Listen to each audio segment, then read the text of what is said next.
नमस्कार, मैं संजय परिहार। आज हम बात करेंगे पिता और पुत्र की। अरे भाई, बुढ़ापे का कोई इलाज नहीं होता। 90 पार कर चुके हैं, अब बस सेवा कीजिए। डॉक्टर ने नीरज के पिता को देखते हुए कहा ये शब्द। डॉक्टर साहब, कुछ तो तरीका होगा, आजकल साइंस ने बहुत तरक्की कर ली है।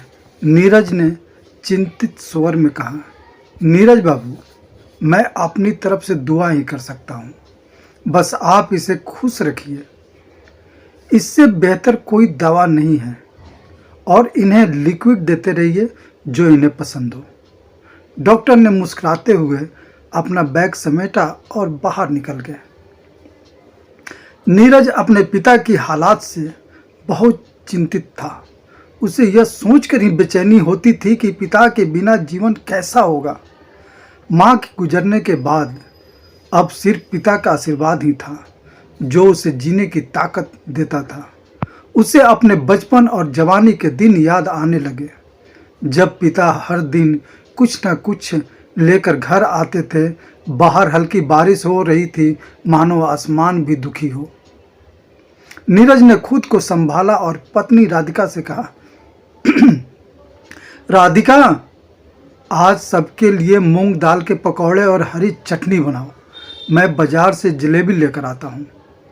राधिका ने दाल पहले ही भिगो रखी थी, इसीलिए वह अभी तुरंत काम में लग गई और कुछ ही देर में रसोई से पकौड़ों की खुशबू आने लगी।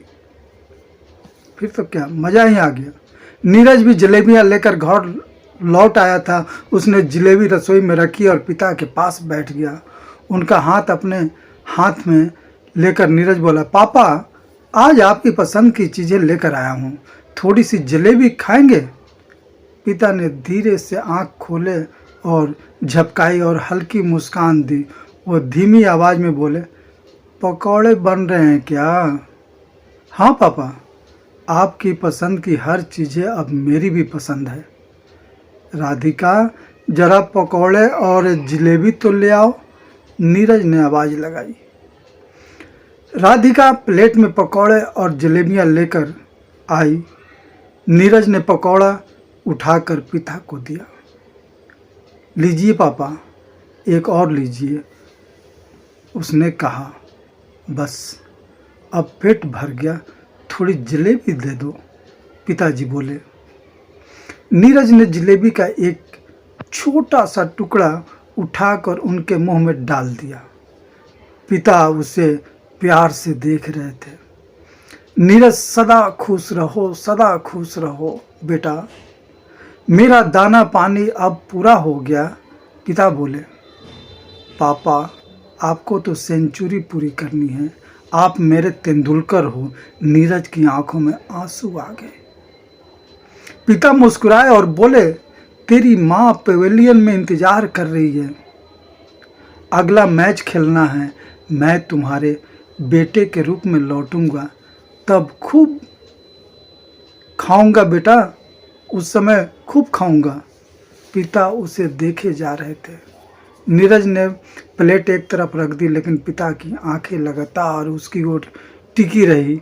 अब उनकी आंखें भी नहीं झपक रही थी।